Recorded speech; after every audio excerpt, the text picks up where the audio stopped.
Good morning, students. Myself Kartar Chaudhary, lecturer, Government Polytechnic College, Ajmer. Yes, today I start subtractor circuit by using operational amplifiers. Subject code EL307 and the topic code is 2.9.1b. Subject name is linear integrated circuits and design. So subtractor कैसे design करेंगे op amp के through, इससे पहले मैं एक बार फिर से revise करना चाहूँगा और बार बार हर एप्लीकेशन में रिवाइज करना चाहूँगा कि ऑप एम्प्स की एप्लीकेशंस बहुत इजी है अगर उसके फॉर्मूले आपको याद है। इन्वर्टिंग एम्पलीफायर का गेन, नॉन इन्वर्टिंग एम्पलीफायर का गेन, ओपन लूप गेन, बस इसमें कोई कन्फ्यूजन नहीं होना चाहिए। फिर से एक बार रिवाइज कर देता हूँ। ओपन लूप गेन जिसको ए से डिनोट करते हैं उसकी वैल्यू होती है V0 अपॉन VID और VID यहाँ पे V1 माइनस V2 होता है, जो कि इफेक्टिव इनपुट वोल्टेज V1 जो कि नॉन इन्वर्टिंग के अक्रॉस और इफेक्टिव इनपुट वोल्टेज V2 जो कि इन्वर्टिंग टर्मिनल के अक्रॉस। अब बात करते हैं फीडबैक लगाने के बाद गेन में चेंजेज हो जाएगा और अब जो ओवरऑल गेन होगा उसको AF यानी गेन विद फीडबैक कहेंगे या फिर लूप गेन AF कहेंगे। अब इस केस में इन्वर्टिंग एम्पलीफायर विद फीडबैक का गेन क्या होगा, AF equals to minus RF upon R1 और non inverting amplifier with feedback का गेन होगा 1 प्लस RF अपॉन R1 यानी AF equals to 1 plus RF upon R1। ये प्रीवियस क्लासेज में देख चुके हैं। अब बात करते हैं ऑप एम्प्स के एप्लीकेशंस की। कुछ ऑप एम्प्स के लॉजिक का यूज करते हुए ऑप एम्प सर्किट में कुछ वेरिएशन करके और उसकी एप्लीकेशंस वेरी की जा सकती है। यानी यहाँ जो सर्किट दिखाया गया है ये सर्किट सबट्रैक्टर सर्किट की तरह बिहेव करेगा। डेफिनेशन इसकी बताएं, a circuit is an subtractor is an electronic circuit that produce an output which is equal to difference of applied inputs. यानी ये सर्किट जो दो इनपुट अप्लाई किए हैं उनका डिफरेंस करके आउटपुट पे देगा।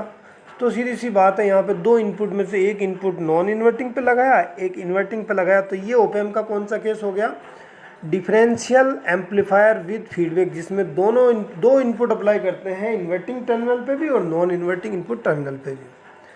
इससे पहले एडर सर्किट देखा था जिसमें सारे इनपुट दो या दो से ज़्यादा इनपुट या तो इन्वर्टिंग टर्मिनल पर अप्लाई कर रहे थे या फिर नॉन इन्वर्टिंग इनपुट टर्मिनल पर अप्लाई कर रहे थे और आउटपुट है वो इनपुट का sum plus multiplied by amplification factor, यानी सम होकर एम्पलीफाई होकर आउटपुट पे मिल रहा था। और रेजिस्टेंस की वैल्यू को वेरी करते हैं तो एम्पलीफिकेशन फैक्टर को 1 करके भी यानी सीधा सीधा सम करके भी आउटपुट पे मिल रहा था एडर के केस में। अब सबट्रैक्टर के केस में क्या होगा, दोनों इनपुट को अलग अलग इनपुट टर्मिनल्स पर अप्लाई कर दिया जाता है जैसा कि यहाँ सर्किट में दिखाया गया है।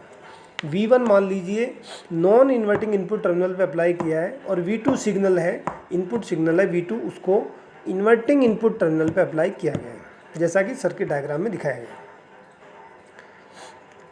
अब बात करते हैं कि आउटपुट वोल्टेज क्या होगा, यानी वर्किंग क्या होगी डिफरेंशियल एम्पलीफायर की।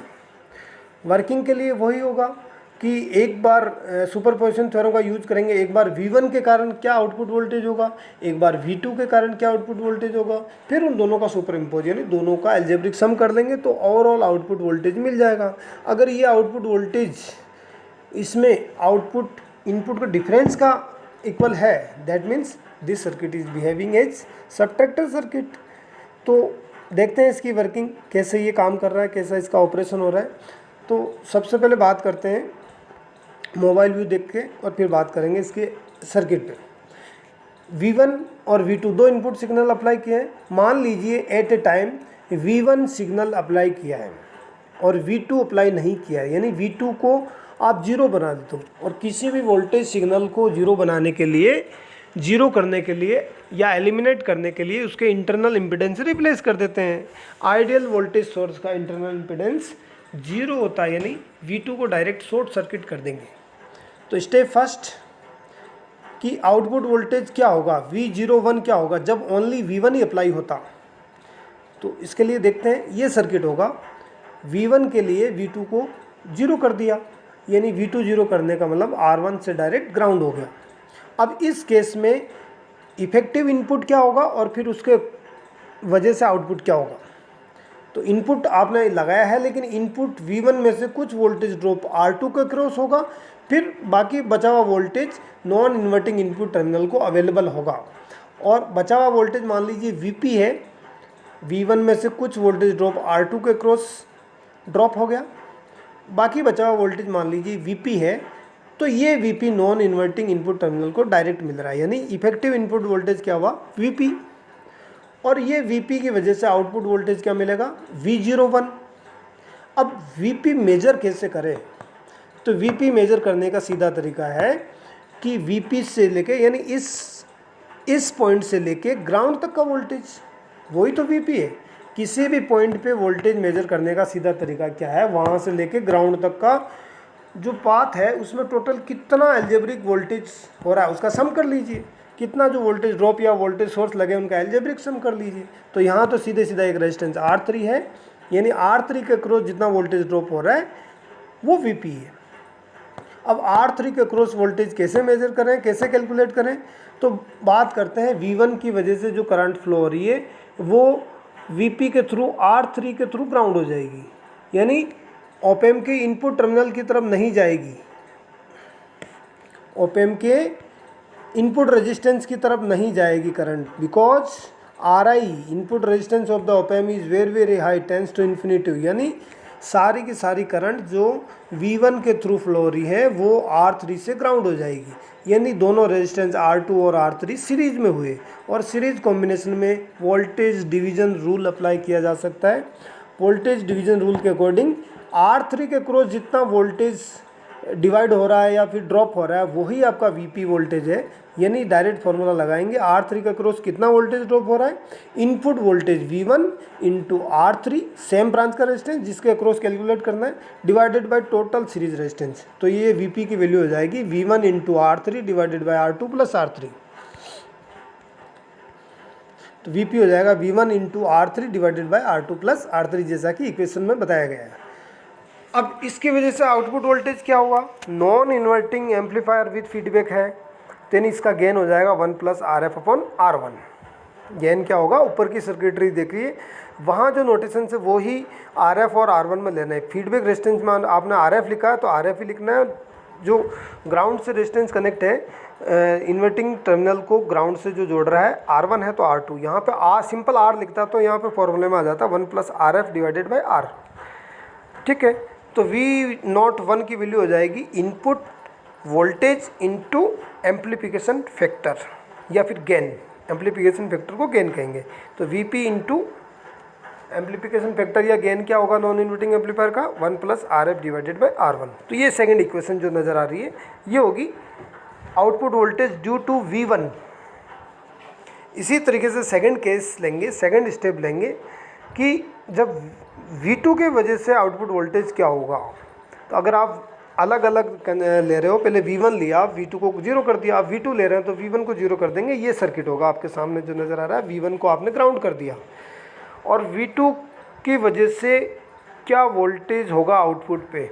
अब यहाँ पे आप एक और लॉजिकल चीज़ देख सकते हैं, R2 और R3 दोनों ग्राउंड से कनेक्ट है, यानी पैरेलल कॉम्बिनेशन बन रहा है। तो R2 और R3 का पैरेलल कॉम्बिनेशन होकर कोई रेजिस्टेंस बनेगा, यानी इन दोनों को एक सिंपल रेजिस्टेंस से भी रिप्लेस कर सकता है, यानी नॉन इन्वर्टिंग टर्मिनल कुछ फ्यू ओम के रेजिस्टेंस से ग्राउंड किया हुआ है। तो ये तो हो गया नॉन इन्वर्टिंग टर्मिनल का अक्रॉस जो सर्किटरी है उसका खेल। अब आपके सामने जो सर्किट बन रहा है वो सीधा सीधा एक बिल्कुल सिंपल सा circuit inverting amplifier with feedback बन रहा है, और इसमें जो इनपुट सिग्नल आपने V2 दिया है तो आउटपुट वोल्टेज क्या हो जाएगा, V02 equals to minus RF divided by R1 जो कि इसका एम्पलीफिकेशन फैक्टर है सर्किट का या गेन है, इनटू इनपुट, यहाँ पे इनपुट V2 है, इफेक्टिव इनपुट भी V2 है। तो आउटपुट वोल्टेज V02 की इक्वेशन आप देख सकते हैं, यहाँ पे ऊपर लिखी है V02 equals to minus RF divided R1, ये तो गेन हुआ, और इनपुट वोल्टेज V2 हुआ। अब अलग अलग इनपुट्स की वजह से आउटपुट वोल्टेज मिल चुका है, तो सुपरपोजिशन ये थ्योरम ये कहती है कि टोटल जो वोल्टेज होगा वो अलग अलग वोल्टेज की वजह से जो इफेक्टिव वोल्टेज था आउटपुट पे उनका एल्जेब्रिक सम होगा। तो सुपरपोजिशन की थ्योरम को अप्लाई करेंगे, V0 equals to V01 plus V02, और यहाँ पे अबाउट टू इक्वेशन से V01 की वैल्यू पुट कर दीजिए प्लस V02 की वैल्यू पुट कर दीजिए और उनको सिंपली सोल्व करना है। तो जहाँ जहाँ पे एक और स्टेप लीजिए, RF, R1, R2, R3, ये जहाँ जहाँ ये नोटेशंस रखे हैं वहाँ पे सिंपली R कर दीजिए। यानी मैं मान लेता हूँ कि सारे रेजिस्टेंस जो इस सर्किट में लगे हुए हैं, इस सर्किट में जितने भी रेजिस्टेंसेज लगे हुए हैं उनकी वैल्यू R है, यानी सभी इक्वल है।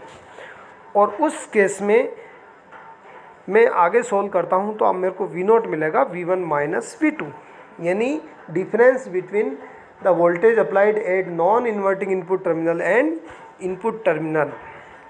ये जो लिखा है, op amp based subtractor circuit discuss above will produce an output which is the difference of two input voltages V1 and V2 when all the register present in the circuits are of same value. यानी सभी की value same ले लेता हूँ तो मेरे को सीधा सीधा इनपुट का डिफरेंस आउटपुट पे मिलेगा। और अगर वैल्यू सेम नहीं लेता हूँ तो जो आउटपुट पे मिल रहा है वो इनपुट का डिफरेंस विद एम्प्लीफिकेशन फैक्टर मिल रहा है। तो इस तरीके से आपका सर्किट बिहेव करता है as a subtractor circuit. We can say the circuit shown in previously, this circuit is behave as a subtractor circuit using op amp. Next lecture में नेक्स्ट एप्लीकेशंस इसकी स्टडी करेंगे। Thank you.